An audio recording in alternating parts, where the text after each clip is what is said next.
database. Nah, agar si database ini bisa teman-teman akses, itu teman-teman membutuhkan semacam namanya server-side scripting. Nah, kita menggunakan bahasa pemrograman PHP di sini gitu. Jadi nanti kita bertahap aja, mulai dari sekarang belajar pengenalan dulu mengenai server-side scripting PHP itu, kemudian nanti dilanjutin sama apa ya, pengkondisian, terus ulangan, kemudian baru kita masuk ke CRUD itu sendiri. Biar nanti teman-teman bisa sembari nyicil buat UASnya, jadi lebih lebih enteng nanti bebannya kayak gitu. Oke, saya izin share screen untuk materinya hari ini.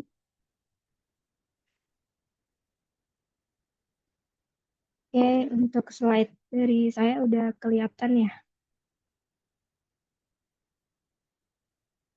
Oke, oke. Jadi di pertemuan hari ini kita Ya Bu, akan berarti belajar. Ah, oke, terima kasih. Oke, jadi pertemuan. Ya, baik.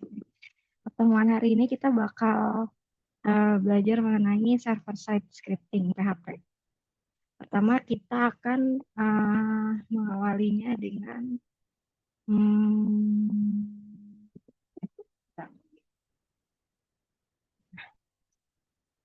ini. Oke.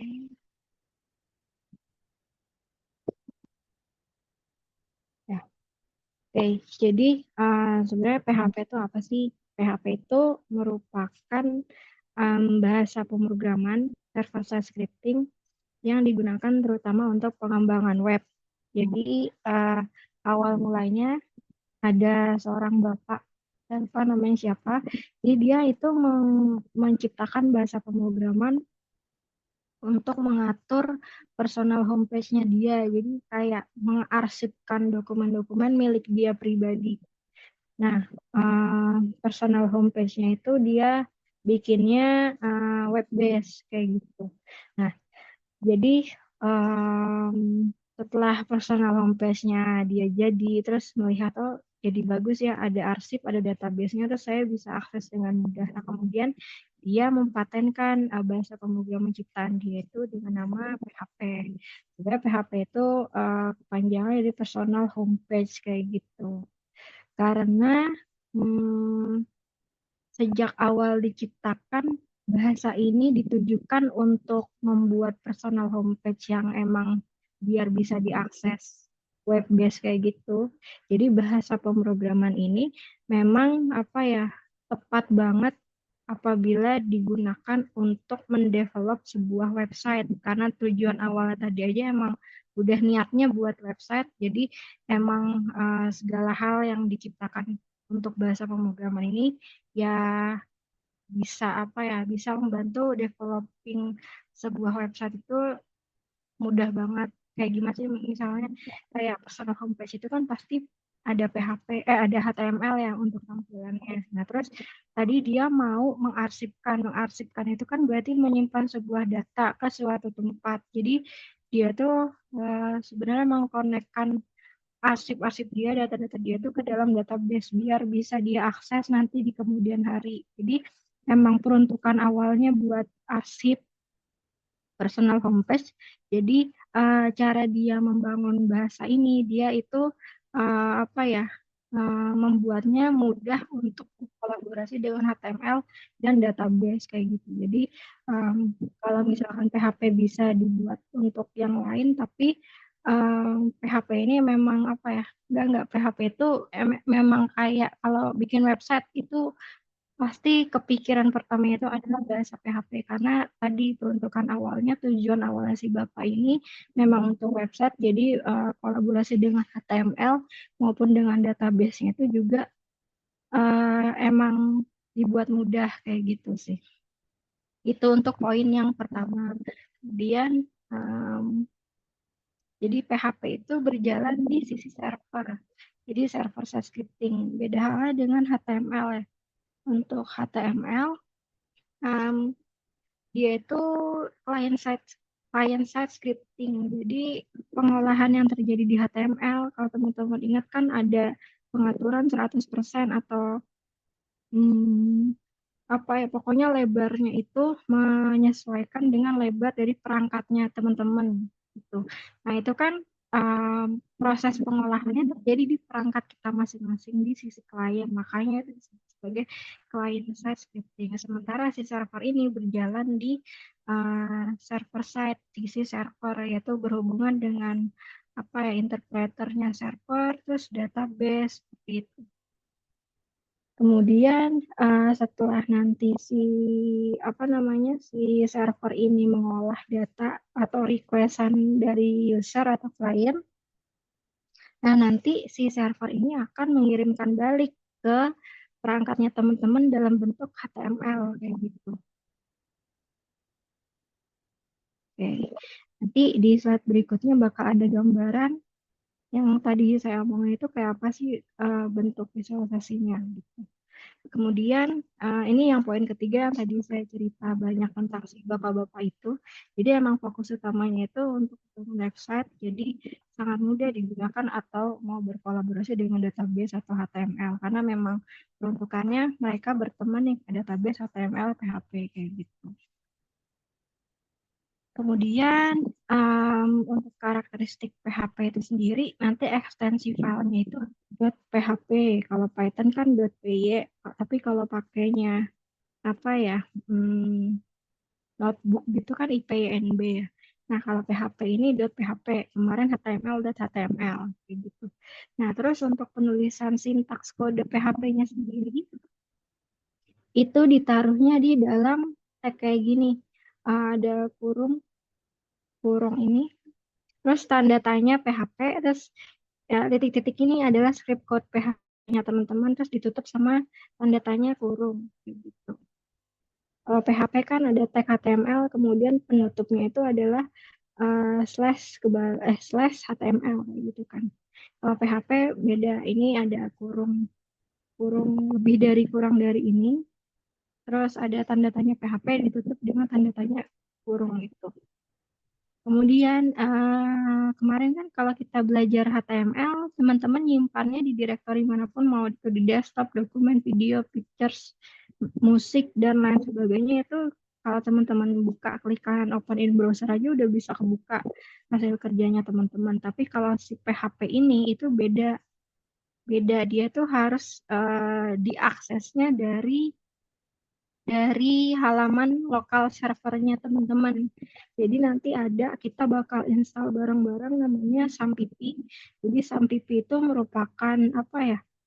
Kayak lokalnya, lokal servernya teman-teman. Nanti teman-teman install di laptop teman-teman. Terus nanti segala hal file yang ekstensinya .php itu dimasukin, disimpannya itu di folder namanya htdocs. Nanti kita sama-sama lihat. Jadi nggak bisa sembarangan lagi mau buka dari desktop itu, ditaruh di desktop itu udah nggak bisa lagi, atau di dokumen atau dimanapun, mesti harus naruhnya di folder htdocs di dalam Sampipi itu, yang merupakan lokal servernya teman-teman. Jadi nanti ngejalaninnya dari situ. Cara ngaksesnya juga mesti ke folder tersebut dulu, baru bisa diakses kayak gitu. Nah, ini ada perbedaannya. Tadi udah sedikit saya singgung. Jadi kalau HTML bisa disimpan dan dijalankan dari manapun, teman-teman mau naruh di manapun, desktop bisa, dokumen bisa, musik, video, picture, atau di D atau di E itu bisa. Nah, tapi kalau si PHP hanya harus dari folder servernya itu. Di dalam folder Sampipi, kalau teman-teman udah install, download, nanti bakal muncul otomatis Sampipi di mana, di laptopnya teman-teman. Nah, terus teman-teman harus login, masuk ke folder tersebut, terus nyari htdocs. Nah, taruhnya di htdocs itu. Baru bisa kebaca tuh PHP-nya itu. Kemudian untuk menjalankan file PHP harus install server lokal, yaitu nanti kita pakainya Sampipi. Kemudian PHP itu sebagaimana tadi kita udah tahu merupakan server side scripting yang berhubungan dengan database, terus mengolah permintaan user, terus nanti yang menampilkan dalam bentuk HTML. Nah, ini si PHP. Kemudian kalau si HTML itu adalah Client side scripting, kenapa klien? Karena bentuk pengolahannya itu terjadi di sisi klien, di perangkatnya teman-teman, perangkatnya si user langsung gitu. Jadi nggak perlu ada apa ya, em, ikut campurnya si server gitu. Murni si browser itu, karena kan kaitannya dengan tampilan plus ukuran 100%. Oke, tadi kita udah sempat dengar istilah server side dan client side. Nah, ini kan teman-teman udah tahu tuh perbedaannya, client side apa, server side apa. Nah, em, kita coba lihat dari diagram ini deh, biar kebayang tadi yang udah kita apa ya, dengarkan sama-sama. Jadi si client side ini dia itu ibaratnya sebuah browser, browsernya teman-teman, entah itu laptop, PC atau HP. Nah, terus ketika teman-teman itu mengakses atau membuat sebuah codingan, nanti si codingan itu akan dikirim ke server. Nanti server akan membaca apakah codingannya si user ini itu mengandung server-side scripting atau hanya HTML murni. Kalau misalkan HTML murni, misalkan nah isinya hanya HTML dan CSS karena memang baru tampilan aja, ya udah kemudian dibalikan lagi. Karena kan nggak ada yang perlu diolah di server kan, terus dibalikan lagi ke dalam bentuk ini, membalikannya ini udah dalam bentuk HTML, terus ya udah tampil HTML di browsernya teman-teman. Tapi kalau misalkan di codingannya teman-teman ini ada script PHP, misalkan teman-teman punya produk, terus teman-teman ingin menghapus produk tersebut, ya udah ini ke sini lagi ke server, terus oh dia ada codingan PHP-nya nih, server side scripting, ya udah diinterpretasiin dulu. Oh ternyata dia ingin menghapus data produknya nih, yang produk sampo. Nah, ya udah nanti oleh si server dia akan request ke database, terus oh dihapus, ya udah diolah lalu dieksekusi penghapusannya, nanti data sampelnya hilang dari database, terus baru dibalikin lagi ke server, udah terhapus, baru balik lagi ke sisi klien tapi udah dalam bentuk uh, HTML. Kalau dibalikin ke klien itu pasti bentuknya udah dijadiin HTML ya, soalnya kan kalau misalkan kita inspect source-nya gitu yang tampil hanya bahasa-bahasa HTML-nya, PHP-nya kan nggak ada gitu kan, jadi kan PHP nggak bisa dicontekkan waktu awal-awal kita belajar HTML kayak gitu. Nah terus kemudian udah dihapus, nah dibalikin lagi ke namanya ke browsernya si user, browsernya teman-teman udah dalam bentuk HTML, terus nanti samponya udah hilang gitu, nggak ada lagi sampo. Itu sih gambarannya server side sama client side. Kayak gitu. Ini saya ambil sumber gambarnya dari link berikut. Kemudian ini ada gambaran lagi, tapi ini hitam putih. Tapi sama, kurang lebih sama. Ini client side, terus yang sebelah kiri ini server side. Jadi si browser ini yang HTML CSS dia uh, teman-teman apa ya, ngeran programnya teman-teman, terus dicek dulu sama server, oh cukup HTML CSS, ya udah balikin lagi HTML CSS ini ke sini. Tapi kalau misalkan um, ada kayak codingannya, oh ini dia ada apa ya, dia ngetik PHP hello world, ya udah dikirim, terus diolah di server, diinterpretasiin, oh itu mau ngeprint hello world, ya udah tampilin dalam bentuk HTML hello world gitu, hello langsung kayak bentuk uh, hello gitu. Nah terus misalkan oh dia ini ada pengaksesan database mau nambah, jadi dia ke sini, terus diolah dulu bahasa PHP-nya, terus oh iya iya dia mau nambah, ya udah dia ke database, dia masukin nih apa kata-kata yang mau ditambah tadi ke database. Oh mau nambah satu produk yaitu odol atau pasta gigi, ya udah ditambah, balikin lagi ke server, terus dibalikin lagi dalam bentuk HTML ke browser, terus nanti akan tampil oh udah nambah satu lagi produk namanya pasta gigi Pepsodent gitu. Kayak gitu, itu gambaran dari server side sama client side scripting. Oke, jadi teman-teman di sini bisa sembari aja nyambi, jadi ngeliatin Zoom sembari nyambi aja.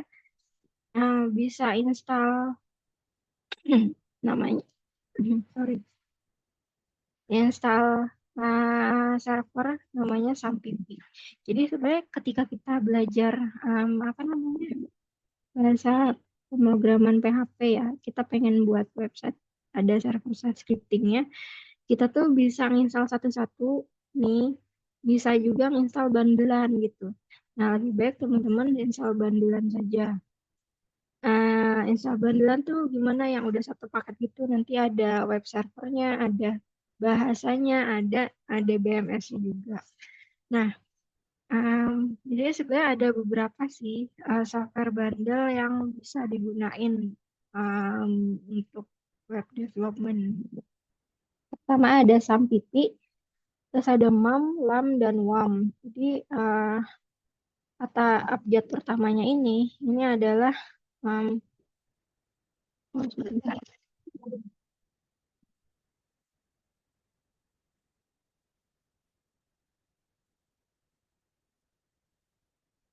Oke, jadi em, kata pertamanya,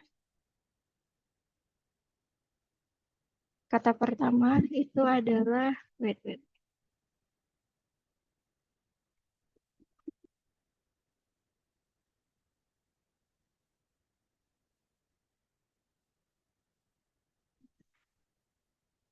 Kata pertamanya itu mewakili OS.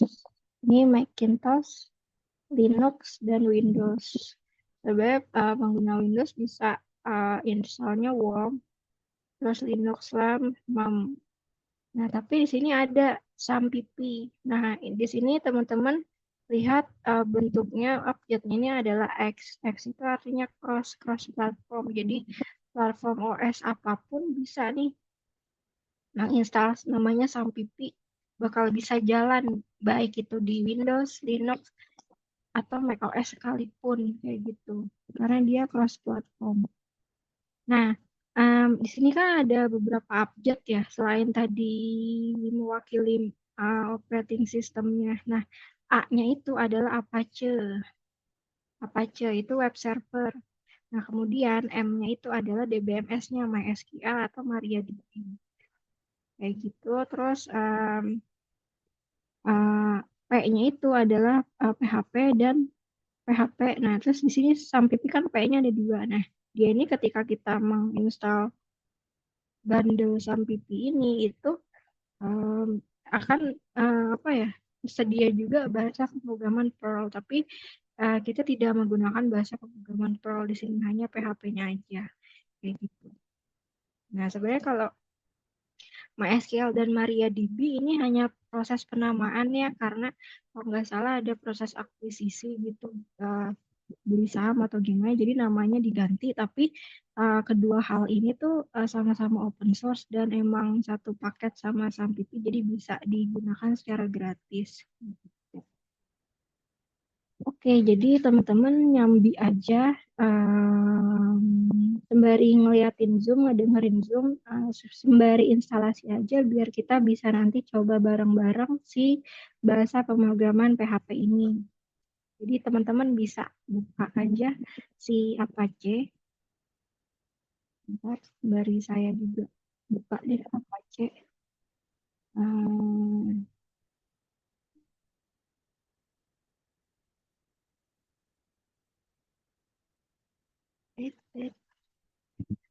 ini Apache, Apache,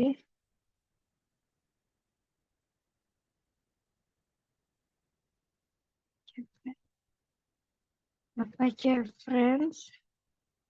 Terus teman-teman buka aja yang sales pertama. Nah, terus nanti di sini ada pilihan nih. Nah, biasanya mereka kan kalau teman-teman download apa-apa itu Python atau apa kan pasti yang ditampilkan adalah versi yang paling baru kan di halaman awal. Ya udah teman-teman bisa download aja yang paling baru.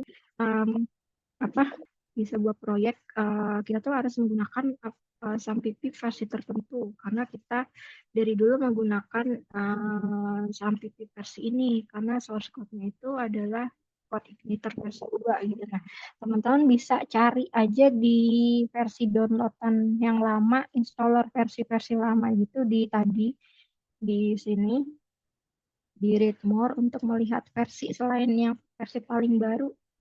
Ada versi-versi lamanya juga, teman-teman bisa download dari situ. Tapi sekarang kita download yang terbaru aja nggak masalah. Nah, teman-teman pilih salah satu. Kalau teman-teman Windows, ya udah pencet Windows, Linux, pencet Linux. Kalau macOS, pencet ini. Kemudian kalau udah tungguin si downloadernya itu, installernya terdownload. Nah, terus nanti kita install file installernya. Kayak gitu. Terus sebentar saya buka dulu file installer.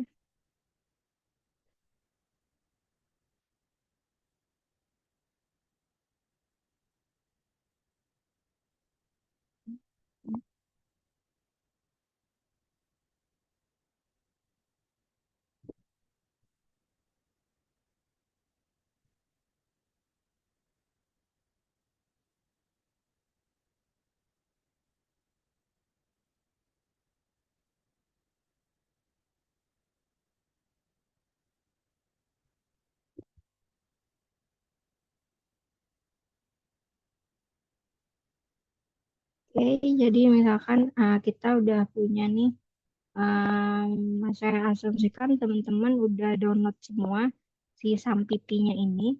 Jadi nanti kalau misalkan ada teman-teman yang belum download, ya udah tinggal dilanjutin lagi selesai kuliah ini. Mungkin koneksi tiap orang beda-beda gitu. Nah, setelah udah terdownload, ini kan ada nih file installernya. Ya udah teman-teman klik aja 2 kali, terus ya udah diikutin aja dia, terus di next next next next, next kayak gitu. Oh iya, ketika nanti ada tahapan di mana teman-teman menentukan folder, ini kelihatan kan ya yang ada yang choose a folder to install SAMPP.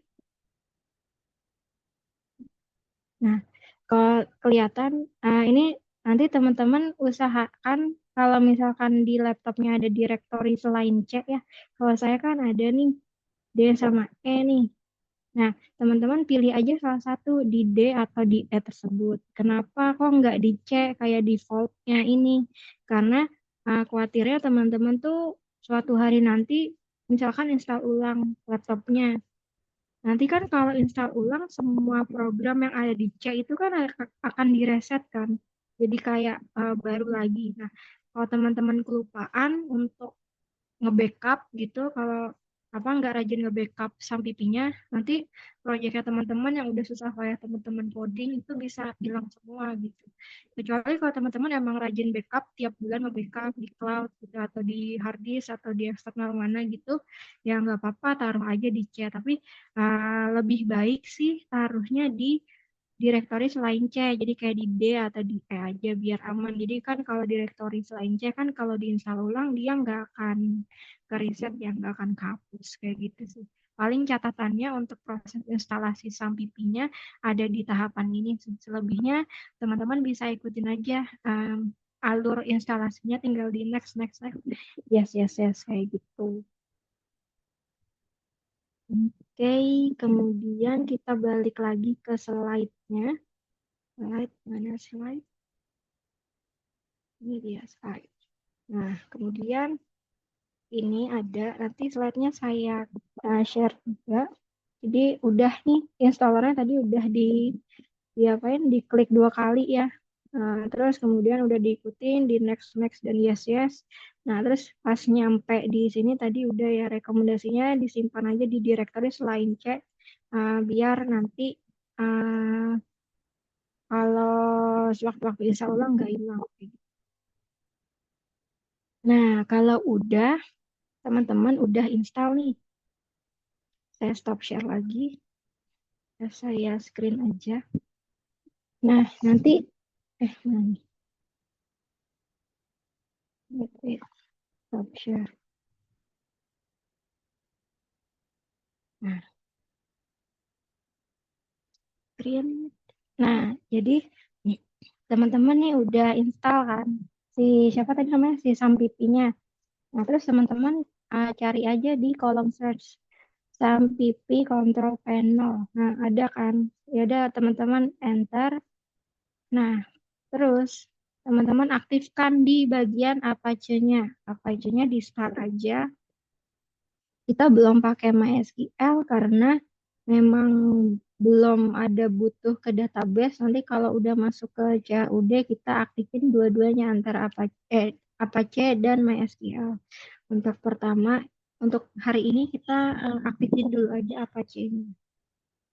Kemudian kalau udah aktif nih, udah hijau, terus udah muncul portnya, oke udah aman, terus ini udah kan udah running, ya udah teman-teman bisa buka browsernya teman-teman.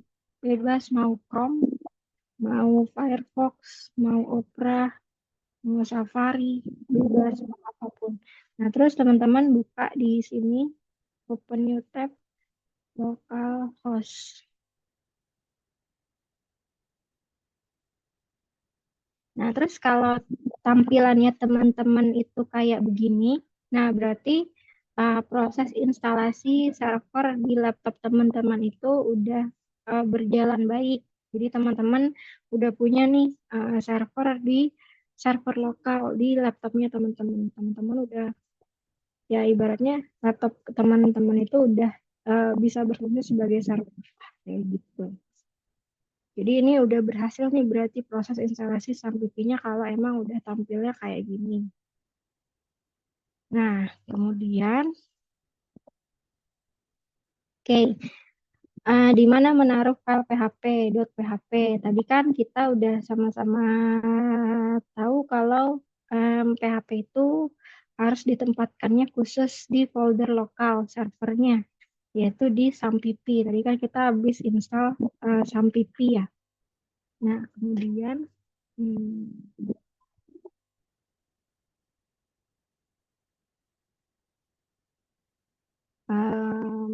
iya, jadi karena si PHP ini merupakan server-side scripting, jadi file-file yang .php itu harus dimasukkan ke dalam folder servernya. Folder servernya itu di mana gitu? Nah, di dalam htdocs. Oke, tadi kan saya udah nyimpen ya di bentar, di terus ada Sampipi, terus htdocs. Jadi tadi teman-teman di Sampipi, terserah tadi teman-teman emang installnya di mana, ya udah buka aja direktori itu. Kalau misalkan laptop teman-teman adanya cuma C, ya udah buka di C, terus cari folder yang namanya Sampipi. Kemudian buka Sampipinya, terus cari folder namanya htdocs. Htdocs nih yang ini, kemudian diklik 2 kali. Nah, terus teman-teman buat di sini. Nah, ini itu udah tempat kerjanya teman-teman. Udah tempat kerjanya teman-teman di sini. Nah, jadi teman-teman buat aja satu folder baru namanya belajar PHP gitu. Nah, disinilah teman-teman em, nanti buat file-file .php-nya kayak gitu. Nah, proyeknya teman-teman yang kemarin UTS bisa aja tuh di copy terus di paste di dalam htdocs ini. Jadi tadi sum htdocs terus di sini. Nah, nanti teman-teman tinggal jalanin um, si proyeknya teman-teman di browser. Jadi misalkan saya geret dulu ya ini ke Visual Studio Code. Nah, ini kan udah nih tampil di Visual Studio Code-nya. Terus misalkan saya buat index.php, terus saya tulis aja di sini, misalkan hello world ya, hello world, world, nambah seru, terus kita save, terus teman-teman buka browsernya, bentar saya hide. Nah, ini terus teman-teman buka aja tadi nama foldernya apa? Belajar underscore PHP localhost belajar underscore PHP. Nah, nanti akan kecil banget. Nah, nanti akan muncul hello world kayak gini, kayak gitu. Jadi cara manggilnya ya gitu, kita ke localhost dulu, karena tadi localhost ini merepresentasikan htdocs-nya ya. htdocs, terus setelah htdocs, teman-teman buka folder kerjanya teman-teman. Oh, tadi kalau saya sih, folder kerjanya namanya belajar PHP ya. Terus habis belajar PHP, ya udah di belajar PHP itu ada apa? Kalau saya sih baru adanya ini index.php baru saya buat tadi di Visual Studio Code. Ya udah, isinya juga cuman hello world kayak gitu, terus tapi udah bisa berjalan kayak gitu. Jadi teman-teman bukanya atau nyimpen filenya nanti pekerjaannya di dalam htdocs tadi, terus di folder kerjanya teman-teman sendiri. Terus cara manggilnya juga udah tahu, panggil aja foldernya seperti itu. Kemudian selanjutnya, oke. Oke, jadi um, si server web server sebentar ya. Si, ini, ya. Si web server itu sendiri, hmm, dia tuh si Apache ini, dia tuh punya apa ya, urutan pembacaan file gitu. Jadi defaultnya itu kan namanya adalah index, ya index gitu kan. Nah, pertama kali si web server ini, tadi kan saya udah punya nih folder kerja namanya belajar underscore PHP. Nah, kemudian pertama kali si Apache ini ketika membaca folder belajar.php itu, dia akan mencari yang namanya index yang belakangnya itu .php dulu. Jadi .php dia nyari tuh index.php ada nggak ya? Gitu. Index.php, oh ada nih, yaudah yang index.php itu yang dijalanin pertama kali kayak gitu. Nah, kalau misalkan index.php itu nggak ada, ya udah dia cari lagi index tapi yang .html. Dicari, oh index.php nggak ada, ya udah cari yang index.html. Nah, ada nih, ya udah. Berarti nanti server akan membaca konten dari si apa namanya file.html gitu. Nah, kemarin teman kalian di kelas B itu ada yang nyoba mindahin apa namanya tugas UTS-nya ke htdocs. Nah, kemudian dia itu um, udah sampai di proses ini localhost, terus dia buka folder UTS-nya itu. Kok nggak muncul ya tampilan halamannya itu cuma putih itu. Nah, setelah dilihat, setelah kita lihat bareng-bareng, ternyata di foldernya kerja dia itu ada dua file index. Pertama index.php, lalu kedua itu ada index.html. Nah, index.php-nya itu masih kosong kayak gini. Tuh, kayak gini, kosong gini. Nih, jadi nggak ada isi apapun. Nah, sementara di index.html-nya dia nih ada ada misalkan kayak gini nih, halo di H1 ini, H1 pindah ke sini. Tapi itu apa isi dari index.html-nya itu adalah si tugas UTS-nya dia. Nah, tapi kok nggak kebaca ya? Nah, ternyata dia ada dua file index. Nah, yang dibaca pertama kali oleh server ini adalah index.php. Sementara tadi kan kita udah sama-sama tahu kalau sebenarnya si Apache ini punya prioritas untuk pembacaan defaultnya. Itu pertama dia nyari yang .php-nya dulu, index.php, baru kalau index.php enggak ada, dia baru index.html. Nah, setelah dihapus index.php-nya, index.html-nya berkuasa kan, jadi dia bisa dibaca sama si browser. Gitu. Kita coba di sini. Jadi index.php-nya saya punya folder namanya underscore php, terus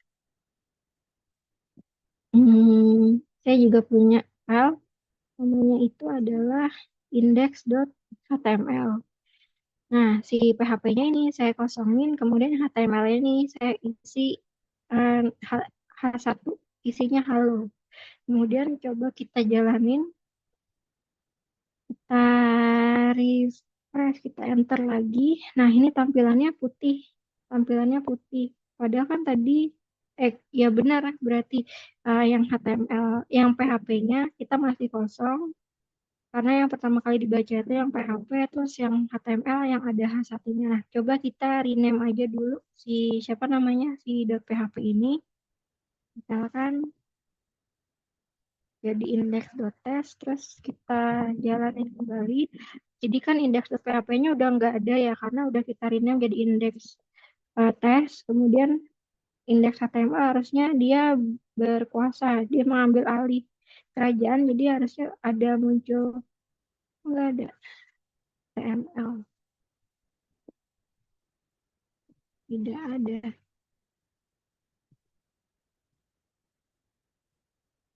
Nah, iya. Nih, jadi muncul ya halonya si HTML, index.html kayak gitu. Karena tadi index.php-nya udah di apa namanya di rename kayak gitu. Itu adalah apa ya, urutan prioritas pembacaan dari si Apache kayak gitu.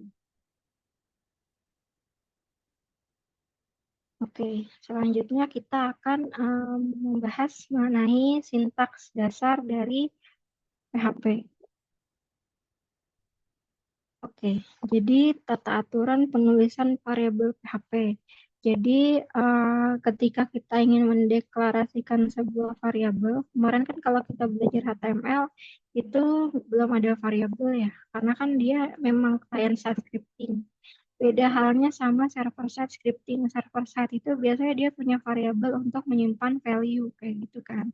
Nah, PHP ini karena dia merupakan server-side scripting, jadi dia bisa tuh membuat variabel, menyimpan nilai ke sebuah variabel. Nah, cara mendeklarasikan sebuah variabel dalam bahasa pemrograman PHP itu diawali dengan simbol dolar. Simbol kayak gini. Simbol kayak gini. Kemudian diikuti dengan namanya. Misalkan dolar nama variabelnya berarti nama ya. Terus ya udah diisi dengan value-nya. Oh, string undo. Kemudian ada variabel usia. Oh, tipe data variabelnya integer ya. Oh, berarti 25 tanpa kutip kayak gitu. Nah, itu adalah pendeklarasian variabel dalam PHP. Nah, baik itu Python maupun PHP itu cara penulisan variabelnya itu sama. Jadi sebenarnya nggak hanya dua bahasa ini sih, Java juga gitu. Nah, apa sih, bagaimana sih tata cara penulisan variabelnya? Pertama, variabel itu tidak boleh dimulai dengan angka. Jadi dua nama, satu nama itu tuh nggak bisa nih. Contohnya gini, satu nama angka satu di depan tuh pertama kali tuh nggak boleh. Itu salah. Tapi kalau variabel tersebut mau mengandung angka itu boleh, asal jangan di update pertama variabelnya. Ya kan nama satu atau nama satu nama gitu. Ini ada lanjutannya nama gitu.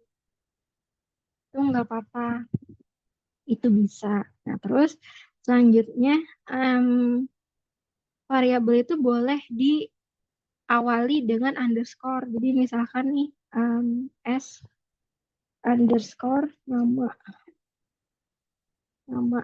Nah, terus ini ada value-nya apa gitu ya. Tek tek tek tek tek tek gitu.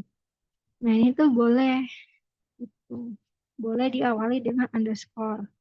Nah, si variabel ini nggak boleh ada spasinya. Misalkan nama spasi satu itu tuh nggak boleh. Jadi kalau misalkan teman-teman mau mengakali biar ada spasinya, ya udah nama underscore satu. Jadi kan seolah-olah kayak ada spasinya. Tapi kalau misalkan teman-teman nggak mau ada spasinya, ya teman-teman bisa ngakalin pakai cara penamaan snakecase atau camelcase. Snakecase itu tadi ya yang ada apa, ada skornya. Kalau camelcase itu yang em, ada dua kata sebenarnya, tapi kata keduanya itu abjad dari kata abjad pertama dari kata kedua itu dikapitalin. Jadi misalkan nama nama aku ya, itu kan nama aku ada dua kata ya. Terus ini akunya A-nya besar gitu. Unta unta apa namanya? Penamaannya unta, gaya unta. Jadi yang kata kedua itu abjad pertamanya digedein, dikapitalin kayak gitu. Ini ada sih contohnya di slide berikutnya kayak underscore alamat, terus usia karyawan, biar ngakalin kayak seolah-olah ada spasinya gitu. Tapi teman-teman nggak boleh ngasih kayak min gini, ntar dikiranya usia dikurang karyawan, apa itu gitu. Ntar interpreter PHP-nya bingung, jadi nggak bisa pakai min gini untuk penamaan variabel, paling underscore sih. Terus ada juga add, itu nggak boleh, terus crash, ini juga nggak boleh, pagar crash. Terus selanjutnya sensitif, jadi nama kecil si Citra dan Dina ini udah berbeda ya, udah dianggapnya beda, walaupun kita sama-sama nama ya, tapi kan dia beda nih, satu besar satu kecil, jadi itu beda. Oke, sensitif. Kemudian, oh ya, ketika teman-teman membuat sebuah variabel, nanti itu tuh jangan kayak X, A, B, C, D gitu. Tapi lebih baik yang mendeskripsikan maksud teman-teman gitu. Misalkan teman-teman mau menyimpan data apa ya, panjang kotak, ya udah bikin aja namanya panjang kayak gitu, atau lebar gitu. Jadi seinformatif mungkin. Jadi nanti kalau teman-teman buka atau teman-teman share codingannya teman-teman ke tim, itu tuh jadi nggak bingung. Ini variabel apa ya? Kok X doang gitu. Ini variabel apa kok O doang gitu. Udah kayak gini. Bisa juga disingkat si PJG gitu kan, panjang gitu. Ya usahakan sedeskriptif mungkin kayak gitu. Atau enggak teman-teman kasih komen juga, ini tuh variabel maksudnya apa gitu. Kalau misalkan teman-teman singkat ya, misalkan PJG, oh ini tuh kepanjangan dari kependekan dari kata panjang gitu. Apa itu? Kependekan dari kata panjang kayak gitu. Jadi teman-teman kasih komen aja biar teman-temannya bisa ke info juga. Kayak gitu. Terus ini tadi yang camel case.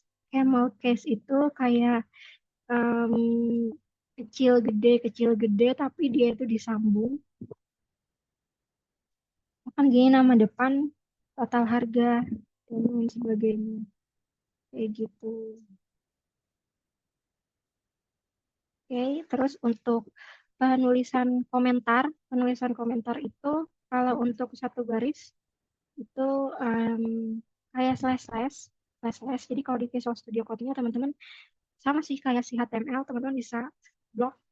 Pokoknya sama pemrograman itu sama. Jadi kalau pakai Visual Studio Code tinggal di blok aja source code-nya, kemudian CTRL slash yang ada tanda tanya, ada CTRL terus tombol yang slash itu, kemudian udah bisa komentar kayak gitu. Terus untuk kalau si slash slash dua ini kan cuman berlaku untuk satu baris ya, jadi baris berikutnya itu nggak akan ke komen, nggak akan jadi komentar. Jadi kalau teman-teman pengen beberapa baris itu jadi komentar sekaligus, ya teman-teman bisa naruh slash-slashnya di semua baris gitu. Kayak gitu. Nah, cuman ada juga cara di mana biar beberapa baris itu bisa jadi komentar sekaligus. Nah, caranya dengan pakai si ini, slash bintang ini. Kayak gitu, itu bisa membuat beberapa baris sebagai komentar. Kayak gitu. Nah, untuk bahasa pemrograman PHP sendiri, itu cara menampilkan ke layarnya itu menggunakan sintaks echo.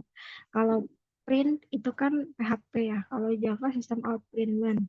Nah, kalau si PHP ini echo, kemudian apa ya, bisa ada kurungnya, bisa enggak gitu. Kayak langsung kutip kalau misalkan pengen string, terus langsung tampilin aja angkanya kalau emang mau nampilin integer gitu. Coba kita coba Discord. Di sini kita punya index.php, teman-teman buka dulu. Jadi echo apakah bisa pakai kurung? Hello. Terus di sini harusnya ada hmm, ini yang nggak pakai kurung, kedua-duanya bisa. Dari name dulu, jadi indeks. Nah, terus kita jalankan. Ya, jadi pakai kurung maupun nggak pakai kurung itu bisa ya, Eko itu bisa menjalankan itu. Ini tadi kita ada yang pakai kurung, ada yang enggak langsung aja. Kalau integer ya udah langsung aja. Jangan lupa kalau PHP itu ada titik komanya ya. Kalau si Python kan nggak perlu ya. Misalkan baris baru ini, kalau Python um, kayak gini, hello, tapi dia nggak ada titik koma kan. Terus dia baris baru aja. Nah, baris interpreternya Python tuh udah menganggap, oh ini dia udah selesai dengan baris ini. Dia memulai baris baru di bawah sini. Jadi kalau Python gitu, tapi kalau PHP jangan lupa harus ada titik komanya. Kalau enggak nanti dia error kayak gitu.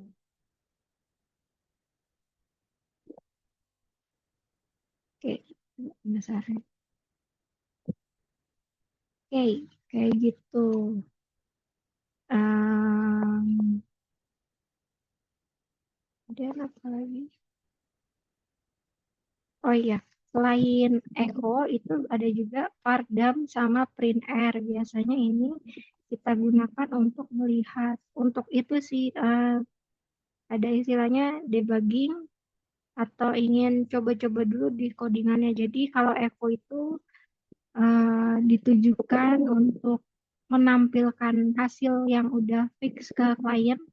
Nah, sementara kalau pardam ini buat internal tim aja, buat coba-coba dulu kalau kalian ngoding sendiri pengen tahu ini hasilnya bener nggak sih kayak gitu. Itu bisa pakai Pardam dan atau print R. Kalau Pardam tuh misalkan saya mau apa namanya mau lihat ya. Jadi kalau di PHP itu ada sintaks buat perbandingan. Ada yang sama dengannya 2, ada yang sama dengannya 3. Nah, terus saya ingin melihat nih perbedaan dari kedua sintaks ini.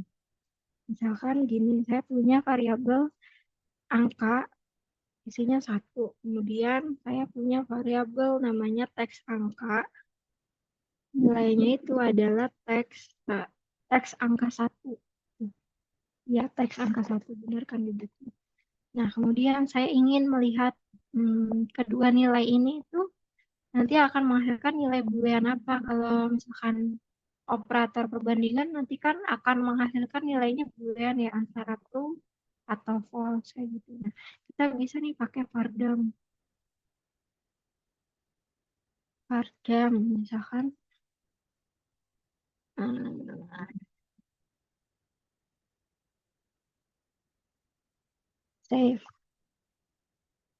Nah, ini kita ingin melihat pardam hasil dari operator perbandingan kedua variabel ini, variabel angka maupun variabel teks angka ini akan apa ya, akan menghasilkan nilai apa gitu kan, boolean apa. Terus kita bisa refresh di sini. Oh, boolean true. Jadi dia akan menampilkan tipe datanya apa, boolean, terus nilainya apa, true.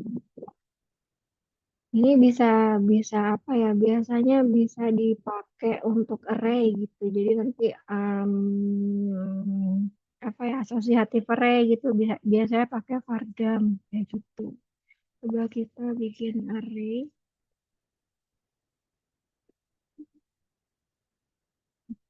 Terus kita coba pakai varchar untuk ngeprint si array-nya ini. Ini coba saya komen dulu. Nah, caranya kontrol tanda tanya. Nah, kemudian saya save, saya kembali jalankan. Nah, ini nanti akan menunjukkan si Pardam ini. Tadi kan udah nunjukin tipe data ya. Nah, kalau di array, dia nunjukin juga sih tipe data. Tipe data, terus ada 3 elemen. Tadi kan elemennya 1, dua, tiga ya. Oh, ada tiga elemen array. Kemudian array itu kan teman-teman dimulai dari angka nol ya. Jadi kalau teman-teman suka ngeliat meme di IG, di feed gitu, muncul di explore, kayak, oh kalau programmer ngitung mulainya itu nggak dari satu 2 3 tapi nol satu 2 gitu. Nah, itu sebenarnya mereka lagi menyinggung terkait array. Jadi array itu dimulai indeksnya itu dari nol. Kalau orang biasa kan hitungnya dari satu 2 3 4. Nah, kalau si array itu hitungnya dari nol. Jadi nol satu 2 3 gitu. Jadi indeks ke 0 ini, nah itu diisi oleh elemen tipe datanya integer, ya, value-nya itu satu. Nah, indeks ke satu itu diisi oleh nilai tipe datanya integer, nilainya berapa? Dua gitu. Indeks kedua diisi oleh integer tipe datanya, nah nilainya itu tiga. Sama kayak si ini yang udah kita bentuk itu. Jadi Pardam fungsinya itu. Jadi emang ini kan em, tampilannya kayak tampilan kayak misalkan kita kasih ke klien kita, terus pasti klien kita akan ngomong terus, emang maksudnya kamu apa, saya harus tahu begini gitu kan. Ini nggak penting juga kan untuk diketahui sama klien. Klien kan pengen taunya kayak satu dua tiganya aja, terus kayak gitu, terus mau lo apa gitu kan, tapi kan dia nanya gitu. Jadi jadi Fardam ini dipakainya itu untuk internal kita kita aja gitu, bukan untuk klien kayak gitu. Paling kayak gitu sih. Terus selanjutnya ada kutip. Jadi si kutip. Jadi kita kan tahu nih kalau tipe data itu ada string, biasanya itu untuk teks. Identiknya itu ada kutip-kutip ketika ingin mendeklarasikannya. Kemudian ada integer, tipe data untuk bilangan bulat. Kemudian ada apa, float dan double itu untuk desimal atau pecahan. Nah, untuk si string ini itu baik mau pakai kutip satu atau kutip dua itu sama-sama bisa tetap berjalan. Tapi kutip dua ini mendukung interpolasi, sementara kutip satu ini tidak mendukung interpolasi. Jadi kalau teman-teman itu kan kalau misalkan mau enter, enter kalau di HTML saya hapus dulu. Enter kalau di HTML itu kan BR gini ya. Ini nanti ada baris baru muncul. Nah, kalau di PHP itu bentuknya kayak gini. Slash kebalik N itu enter. Kalau tab itu slash kebalik T. Nah, dengan kutip dua dan kutip satu itu tuh ada perbedaannya. Jadi kalau misalkan teman-teman nama, nah terus kemudian teman-teman mau kayak gini, nama dia, nama dia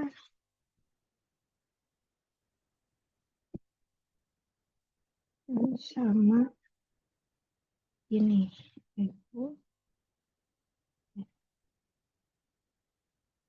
nama dia tuh,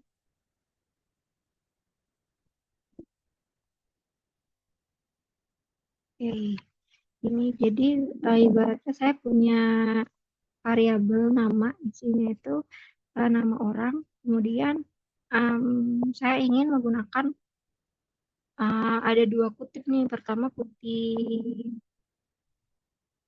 ya, pakai variabel s gak muncul nanti Bu. Nah, kita coba aja nanti ya kalau nggak pakai variabel s.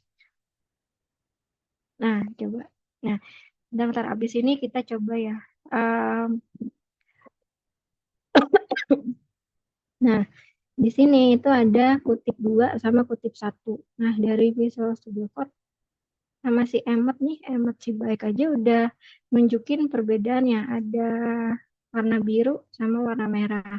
Nah, kita coba kebaca nggak ya? Nah, itu. Bentar kasih ini biar bacanya enak.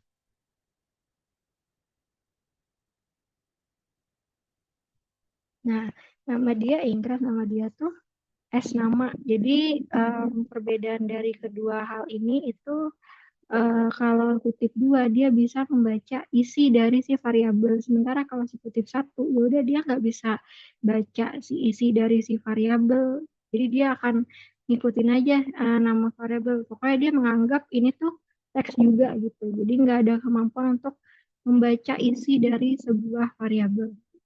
Kita coba tadi kan ada slash n ya. Tadi kan kita pakai BR, coba kita pakai slash n. Ntar ini kita hapus dulu tampilannya kayak gini. Terus kita echo slash n, slash n kan ya, slash n kan n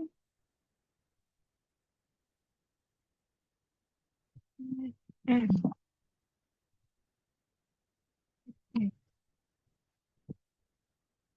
Hmm.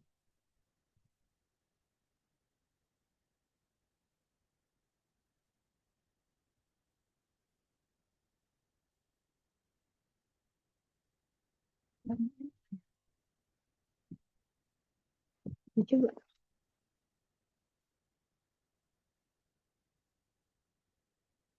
latte,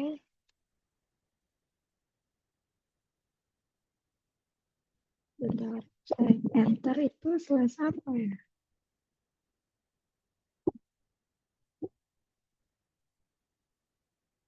Slash n.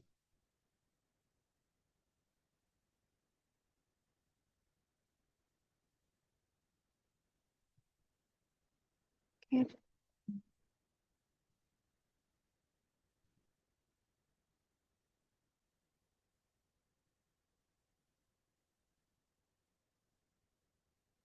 iya, kok n nggak bisa ya teman-teman?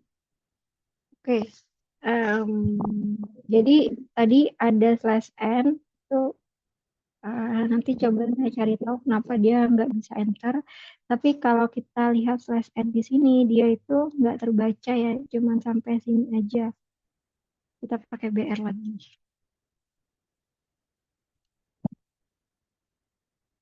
Ada yang tahu nggak tuh kalau enter tuh apa ya slash apa? Nah, ini nih, kalau slash n di sini kan dia nggak kebaca ya kalau pakai kutip dua. Tetap nih bersih nih, nama dia Impress. Terus kemudian kalau ini ada slash n-nya dia tetap membaca, oh ini teks juga, bukan sebuah sintaks apa gitu, perintah apa. Nah itu perbedaan mendasar, eh, perbedaan antara kutip dua dan kutip satu. Nah coba kalau kita bikin variabel tapi nggak ada dolarnya, itu em, nggak bisa. Jadi dilihatnya oleh si Emmet si baik ini itu adalah apa ini gitu kan. Em, Dia ini sebuah konstanta atau apa atau ini ekspresi apa kayak gitu. Jadi memang kalau variabel di dalam PHP itu harus didahului oleh angka dolar, kalau enggak error kayak gitu gitu. Paling itu sih tadi, siapa tadi yang nanya tadi, Dea Permatasari, paling gitu sih. Oke, kita lanjutin ya. Kita bisa lanjutin ke slide berikutnya.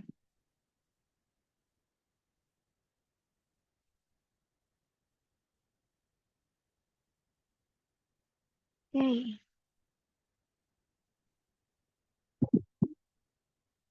oke. Em, saya masih penasaran kalau slash n itu apa ya? Kalau enter, bentar-bentar. Slash n nya apa ya? Hmm,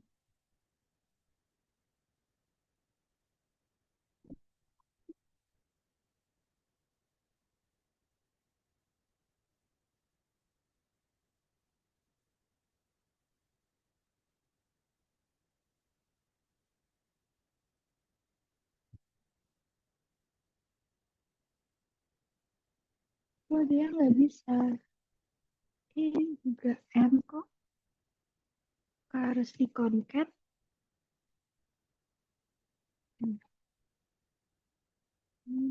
Bismillah.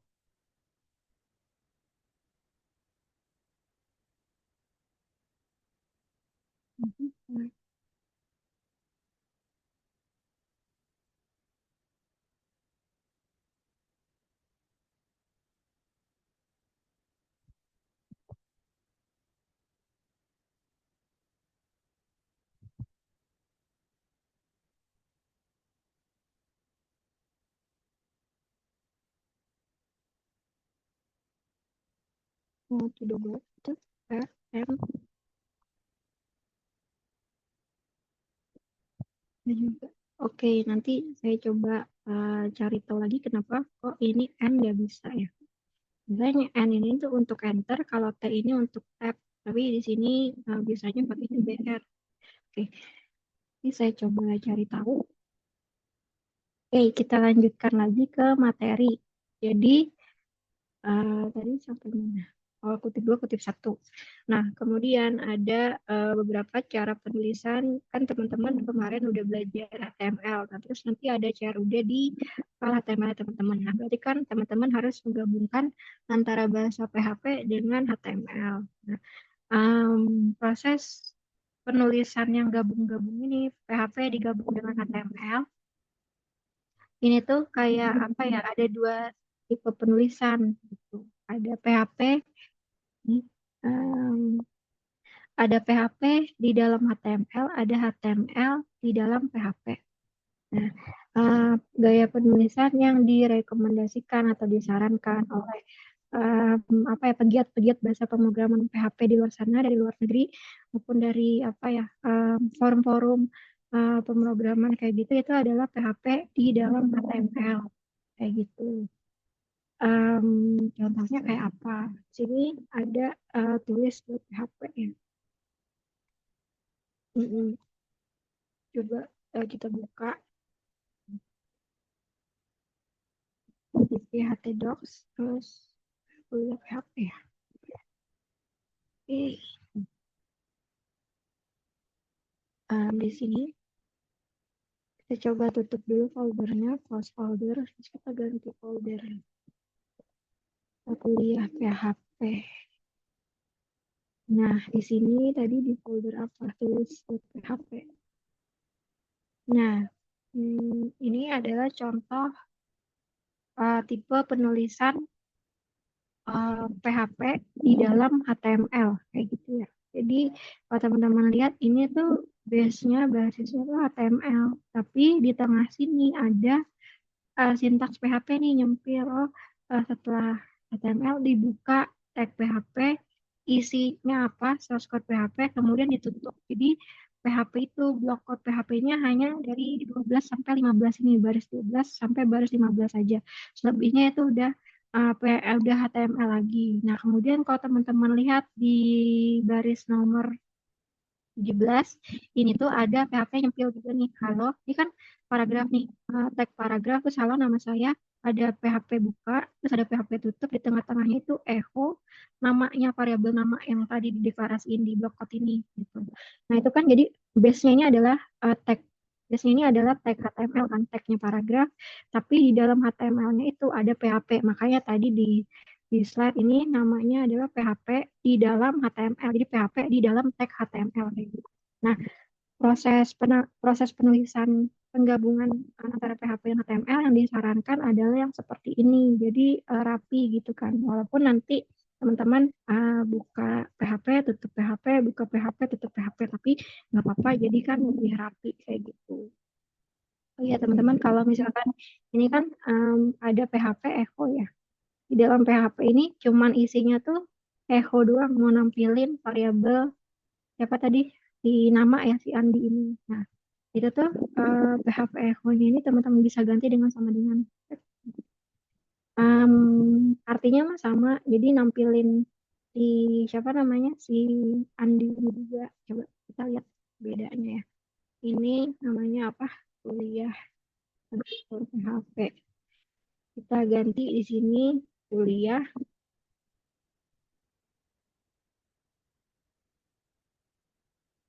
file tulis PHP. Ini halo nama saya Andi, saya berusia 25 tahun.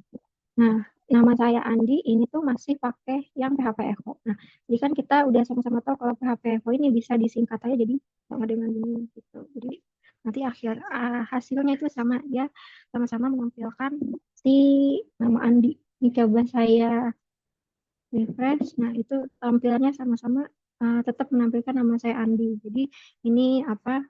For your info aja. Jadi kalau PHP Echo, tag PHP isinya cuma Echo, nah bisa disingkat aja kayak gini sama dengan terus umur ya. Terus ini saya refresh kembali. Nah, itu sama tetap aja nggak error kayak gitu. Paling buat pengetahuan tambahan aja. Nah, balik lagi ke slide. Ada gaya penulisan kedua. Jalan sih jalan, nggak error. Tapi ini tuh tidak disarankan karena teman-teman apa ya, kita kan menulis itu biar yang rapi gitu. Biar orang yang lihatnya itu kalau mau mempelajari coding Anda tuh seneng gitu. Karena nggak pusing gitu. Karena rapi, nggak pusing. Dan mempelajari apa logikanya udah ruwet tapi kalau penulisannya juga kurang begitu rapi kan tambah apa ya tambah pusing kayak gitu. Nah, yang kedua ini kayak gimana sih? Jalan sih jalan tetap jalan tapi rada ribet gitu. Nah, jadi kayak gini. Jadi em, teman-teman buka tag PHP, terus nutup tag PHP, tapi semua HTML teman-teman itu diechoin. Jadi teman-teman kayak ngoding dua kali gitu. Pertama HTML, terus HTML-nya diechoin. Kenapa harus diechoin? Kenapa harus diechoin HTML? Karena kan teman-teman udah ada di rumahnya PHP. PHP itu hanya dapat menampilkan outputnya dengan kalau ada echo-nya kayak gitu kan. Kalau ada echo-nya baru bisa tampil itu apa yang mau teman-teman tampilkan. Jadi kalau mau menampilkan ini semua ya udah di echo-in semua gitu. Jadi ini kan teman-teman nanti jadi dua kali kerja ya. Jadi lebih baik yang tipe penulisan yang sini aja gitu. Jadi ada PHP di antara atau di dalam tag HTML itu untuk gaya penulisannya. Oke, selanjutnya ada tipe data di PHP. Ada integer, ada float atau double integer itu bilangan positif maupun negatif, bilangan bulat kayak gitu. Tanpa ada desimal, tanpa ada koma-komaannya. Nah, itu tuh termasuk dalam integer kayak gitu. Untuk penulisannya itu dolar, dolar, terus nilainya tanpa ada kutip gitu ya, kutip langsung aja angkanya. Nah, itu cara penulisan si integer. Kemudian ada float atau double, cara penulisannya pun sama seperti integer tanpa ada kutip, karena kutip itu berlaku hanya untuk si string kayak gitu.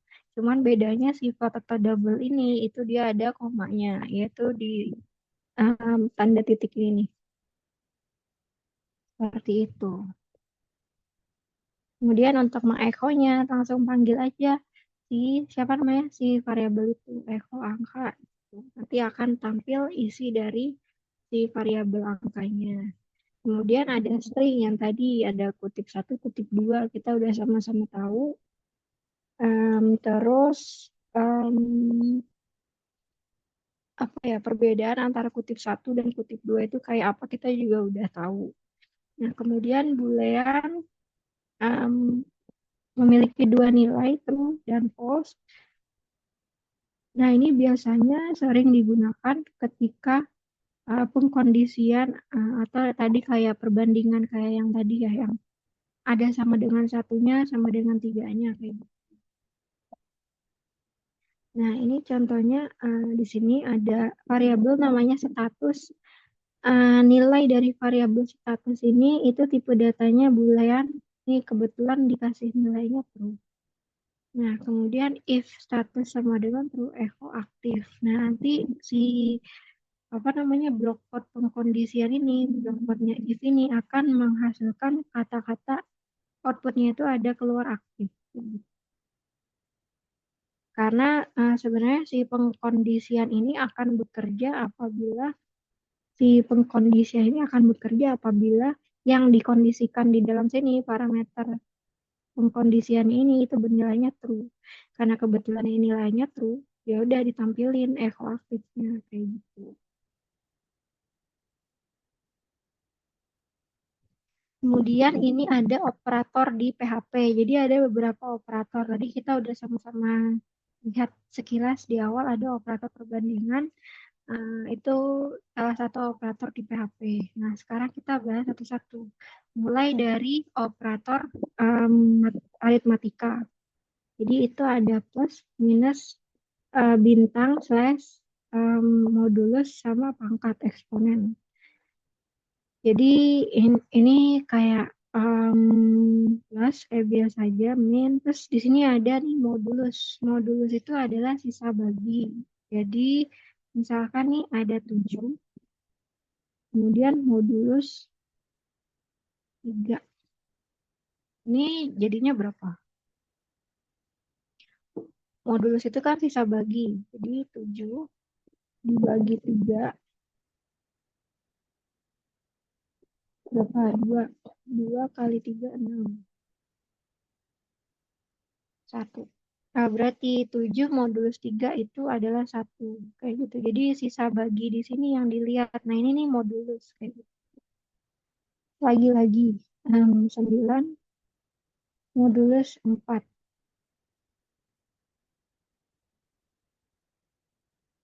Jadi berapa? Kita sama-sama hitung. 9 bagi 4. 2. 8 kurang 1. Nah, jadi satu lagi. Jadi modulusnya ini adalah 1. Kayak gitu. Sisa baginya ini adalah 1. Nah, ini nih modulus.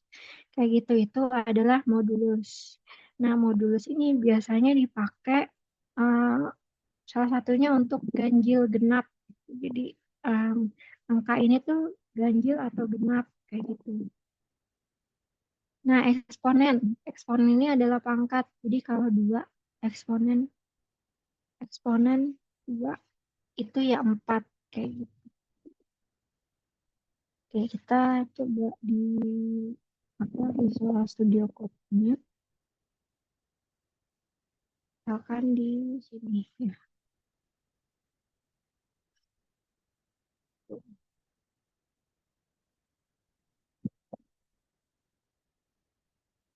Oke, terus tadi kita mau ngapain ya? Kita mau ngapain? Oh, modulus ya. Um, Echo 9 modulus 4.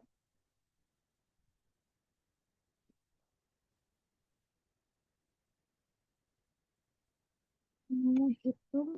Ya ini 1 kan hasilnya. Nah, kemudian ini tuh biasa dipakai di um, ganjil genap. Jadi misalkan if WP. Misalkan kita punya variabel angka nilainya 2.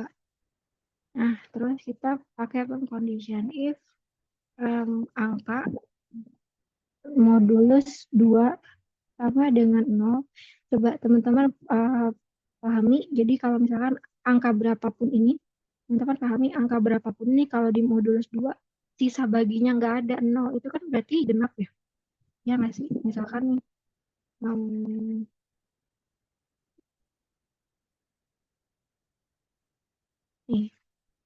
Nah, modusnya gitu. Oh, oke. Misalkan 8 dibagi 2 ya. Dibagi 2, 4. 4 kali 2, 8. 0. Nah, terus ada lagi 6 dibagi 2 itu 3. 3 kali 2, 6. Misalnya nggak ada 0. Berarti 8 sama 6 ini kan angka genap ya. Berarti kalau kita balik lagi ke Visual Studio Code-nya, dia ikut ke sini. Bentar, ini caranya. Clear. Clear. All drawing. Nah, oke, di close. Nah, jadi kalau misalkan angka berapapun ini modulusnya 2 sama dengan 0, berarti kita print genap nih. Nah, kemudian kalau enggak, ya udah berarti kan ada sisa ya. Jadi ganjil dong gitu misalkan itu. Nah kita coba angkanya pertama 2 ya, maka dia akan menghasilkan apa genap kayak gitu. Oke berarti genap terus kita coba kayak gitu. Jadi apa namanya modulus bisa dipakai salah satunya untuk ganjil genap. Terus misalkan kalau ada sisanya satu, ya udah kita tukar genap. Jadi kalau ada sisanya dibagi 2 modulusnya satu, ada sisa satu, berarti kan dia ganjil ya, misalkan 7 dibagi 2, 3, 3 kali 2 6, satu ini ganjil terus 5 ya, 5 bagi 2, 2, 4, 1. Kalau 9, 4 ya, 4 setengah, 8, 1. Berarti kan sisanya 1. 7, 5, 9 itu kan genap ya. 5, 7, 9. Genap ganjil. Nah, berarti benar kan si ini harusnya ganjil kata-katanya. Kalau sisa 1. Coba kita hitung. Ini kok genap sih? Angka 2. Oh iya, kita lupa ini ya. Dia masih angkanya 2. 2 bagi 2 kan 0 ya. Jadi yang ke print ini karena parameter pengkondisian yang ini nggak terpenuhi sama dengan 1. Dia nggak sama dengan 1. Berarti kalau parameter pengkondisian yang ini tuh nggak masuk, ya udah dia masuk ke pengkondisian alternatifnya. Jadi ngeprintnya itu yang genap dong. Genap nih. Bu, izin Oh, nanya Bu, iya, kenapa? yang bagian else-nya itu nggak perlu dijelasin ya Bu? Oh, enggak perlu.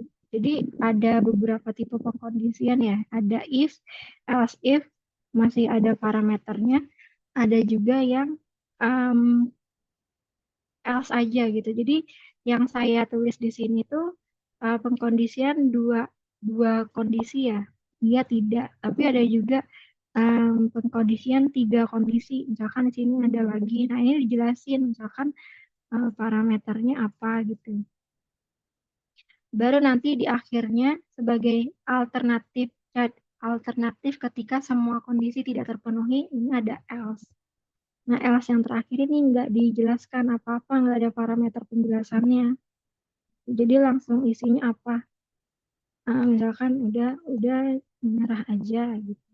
Udah nyerah aja. Nah, ini else yang terakhir ini emang biasanya dipakai untuk alternatif kalau kondisi 1 dan 2 itu nggak terpenuhi gitu. Jadi tergantung sih, ini siapa yang nanya, itu tergantung sih Mas, itu kondisinya lagi mau nulisnya kayak gimana. Kalau saya kan tadi cuma 2, ya atau tidak, ganjil atau genap.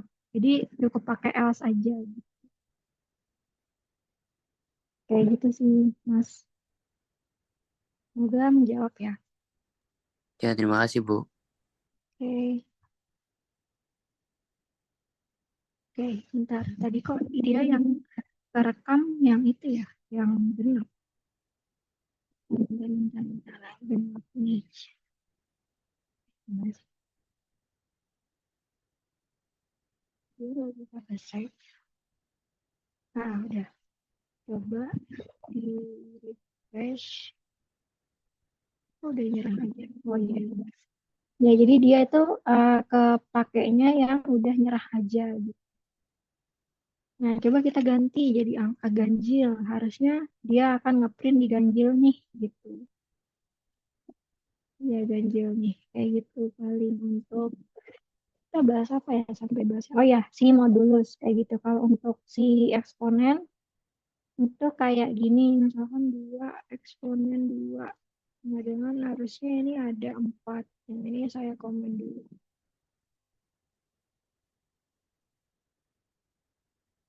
4 kayak gitu. Itu untuk operator aritmatika.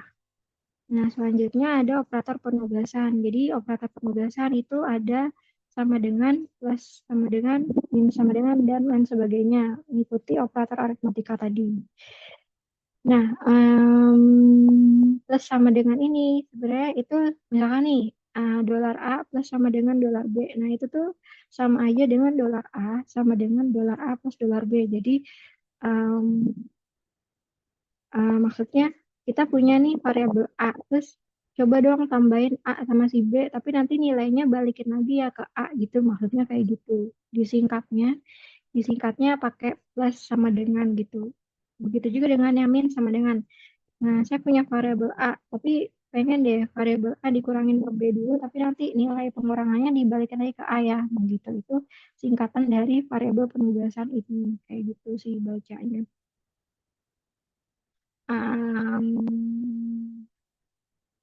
Iya, kayak gitu. Kemudian berlaku juga modulus bagi kali. Kemudian ada operator perbandingan. Jadi bentuknya kayak gini ya, sama dengan 3 kali. Terus tidak sama dengan, ini tidak sama dengan yang ada tanda seru, sama-sama dengan. Terus tidak sama dengan juga sama, ini kayak kurung berlawanan gini. Terus ini tidak, tanda seru sama dengan, berarti itu tidak identik. Kalau yang identik kan yang 3 kayak gini ya. Nah, apa perbedaannya gitu antara yang sama dengan 2 sama sama dengan 3? Jadi sama dengan 2 itu dia nih nggak mengecek apa ya tipe datanya, dia hanya mengecek apakah value dari variabel itu sama atau enggak kayak gitu. Sama atau enggak, sama atau enggak. Nah, sementara kalau identik yang 3 ini dia tuh mengecek sampai dalam-dalamnya, sampai tipe datanya juga. Oh, ini tipe datanya sama, jadi nilainya baru true kayak gitu. Contohnya kayak gini. Misalkan yang tadi ya, angka sama satu, angka sama dengan angka teks sama dengan bola satu. Sebenarnya kalau kita sebagai manusia itu kan melihatnya, oh ini sama-sama satu, santai lah gitu kan. Tapi tergantung dari ini, kita pakai Vardam ya, kita pengen melihat angka sama dengan angka teks ini. Nah, terus bedakan dengan yang ada ini. Save, terus kita refresh. Nah, bentar, biar ada bedanya. Nah, kita lihat. Nah, jadi ini yang pertama itu hasilnya true, karena kan dia hanya menggunakan sama dengan 2. Dia hanya melihat oh value-nya sama nih, sama-sama angka 1 kayak gitu kan, aman lah gitu, berarti dia menghasilkan nilai true. Kalau pakai 3 ini dia mengecek juga ke tipe datanya, oh sebenarnya kedua hal itu kedua variabel itu nggak sama, karena satunya integer, satunya teks gitu. Ini nggak bisa nih dijadikan operator aritmatika, nggak bisa di matematikain, karena kan dia sifatnya teks kayak gitu, berarti dia hasilnya kedua variabelnya itu nggak sama gitu, jadi false kayak gitu. Itu perbedaan dari um, sama dengan 2 dan sama dengan 3. Kemudian ini juga sama, ada tidak sama dengan, terus apa namanya, coba kita lihat. Ini harusnya nilainya adalah true.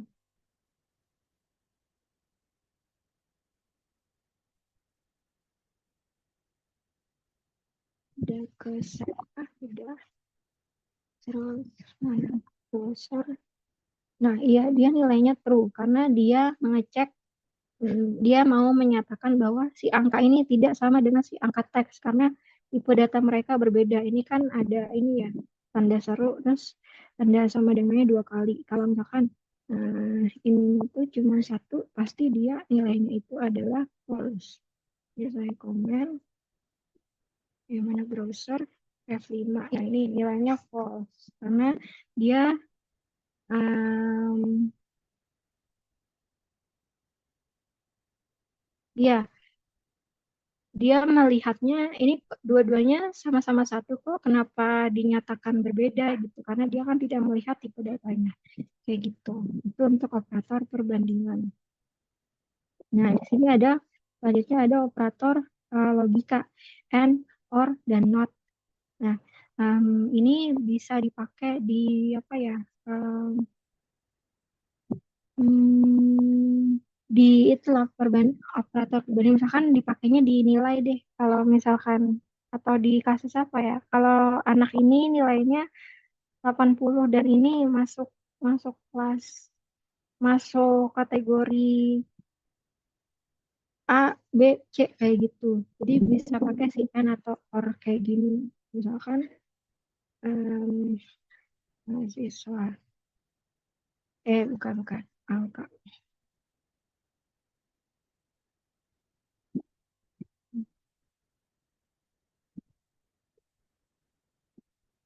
Dan apa ya? Hmm, ini aja. 5 ini ya.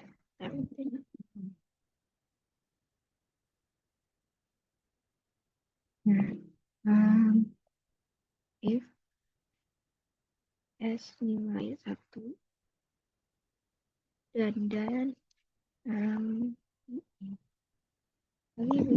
kurang dari Y,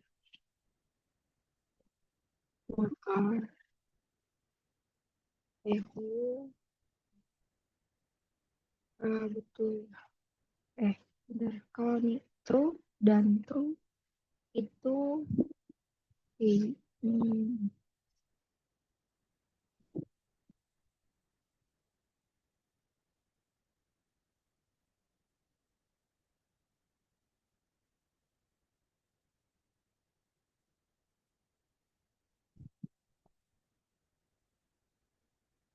sebenarnya gini ya. Jadi sebenarnya si operator logika ini ada rumusnya. Rumusnya tuh kayak gini.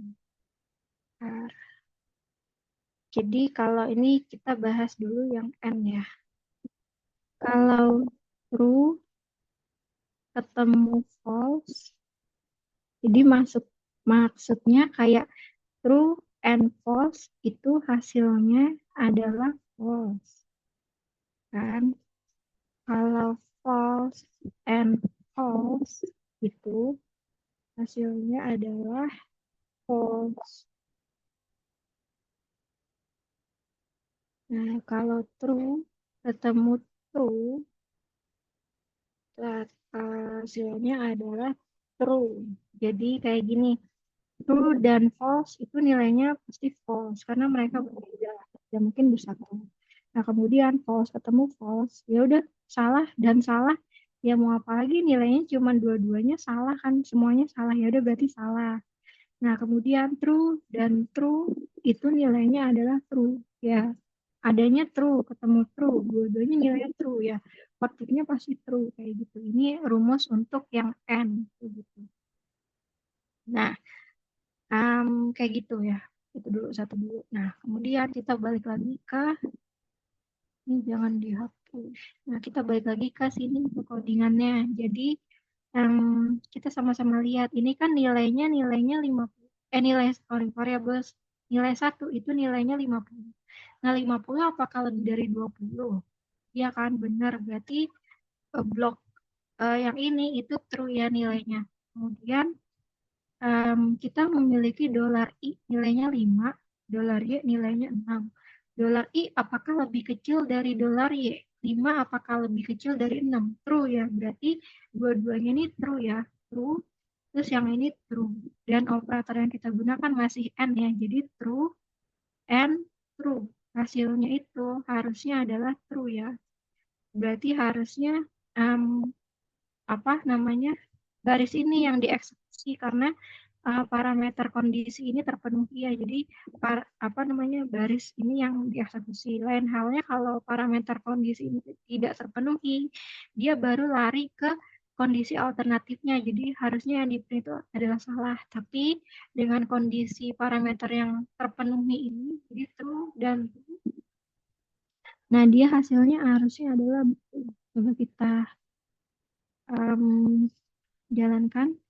Nah, dia hasilnya adalah betul kayak gitu. Nah, kemudian ada lagi rumus OR.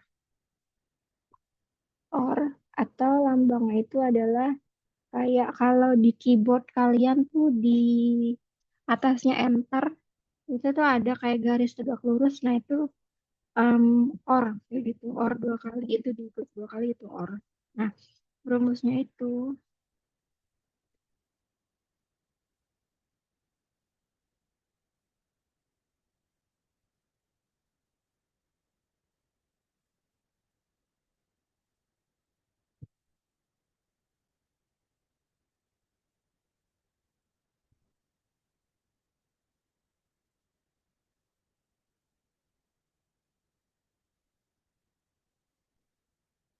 oke. Jadi ini rumusnya untuk or. Jadi kalau ada true ketemu false, mau salah atau mau benar, kita pasti semua sebagai manusia kan inginnya yang terbaik, yang benar ya. Berarti nilainya pasti true kayak gitu. Mau benar atau salah, ya benar pasti. Terus benar atau benar, dua-duanya nilainya di saudara kita itu adalah benar dua-duanya ya. Pasti outputnya adalah benar. Kalau false atau false, salah atau salah, yang nah, keduanya itu adalah salah, berarti salah kayak gitu. Nah, untuk yang ini di close dulu. Nah, terus ini kalau misalkan kita ganti jadi or, nah itu tadi apa ya? True ketemu true, true, or true itu harusnya yang echo ini. Ini kita coba aja. Ini apakah benar? Oke, benar. Berarti rumusnya begini untuk yang N sama OR kayak gitu. Nah, ini bisa dipakai bebas sih untuk apa aja, tapi biasanya untuk kayak nilai gitu loh, kayak misalkan oh nilai tes segini, nilai UASnya segini, oh berarti nilai akhirnya dia itu A kayak gitu. Bisa sih dipakai yang buat kayak gitu. Selanjutnya, bentar ini dihapus dulu. Oke. Hmm. Operator increment dan decrement. Jadi ada plus plus itu nambah satu, min min itu mengurangi satu. Um, jadi kayak apa ya? Buat pakai for nanti kita bakal belajar mengenai perulangan pengkondisian di pertemuan selanjutnya. Jadi kayak kalau plus plus itu nambah satu. Jadi misalkan ngulang satu terus i plus plus itu berarti jadi dua nilai variabel i-nya gitu, terus i plus plus lagi yang tadinya udah dua jadi tiga kayak gitu. Terus operator string penggabungan tadi saya sempat apa saya lakukan deh kayaknya untuk yang n gitu tuh, yang plus n yang gak berfungsi itu saya masih penasaran sampai sekarang. Nah itu tuh bisa sih di concat gitu. Jadi misalkan nih echo terus di concat titik itu namanya concat terus halo dunia. Nah, jadi ini seharusnya dia akan menggabungkan halo dan dunia kayak gitu. Itu adalah operator concat untuk penggabungan string kayak gitu. Biasanya dipakainya gini.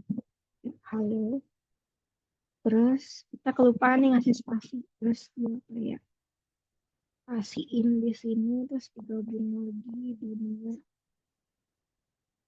Hehe, hey, hey, tuh.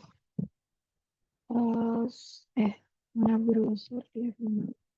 Kayak gitu. Jadi kadang dipakai buat spasi, ngasih spasi, kadang juga apa ya buat ekstensi file. Jadi nambahin dot PHP di sini. Jadi apapun nama filenya di luar di depan sini biasanya pakai variabel, terus nanti jadi ditambahin dot PHP. Jadi misalkan kayak gini.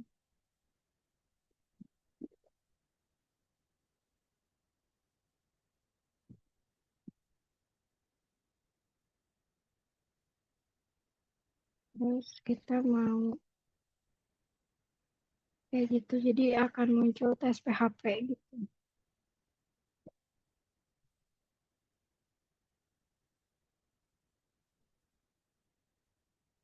Kayak gitu. Paling gitu, terus kita balik lagi ke slide. Terus udah oke. Jadi paling itu yang bisa saya sampaikan untuk materi PHP programming hari ini, pertemuan hari ini. Apakah dari teman-teman ada yang ditanyakan sebelum saya tutup?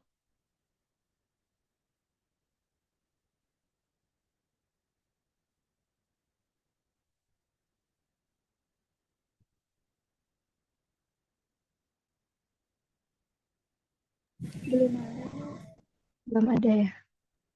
Belum Oke, ada Bu, belum dicoba itu yang langsung. oke. Ya udah nggak apa-apa, dicoba aja nanti habis kuliah ini. Nanti slide-nya saya kasih ke Fikri kayak gitu. Oke, paling kalau belum ada yang ditanyakan untuk pertemuan hari ini, saya sudahi dulu, saya cukupkan. Terima kasih buat teman-teman atas waktunya. Saya izin tutup. Selamat siang. Wassalamualaikum warahmatullahi wabarakatuh.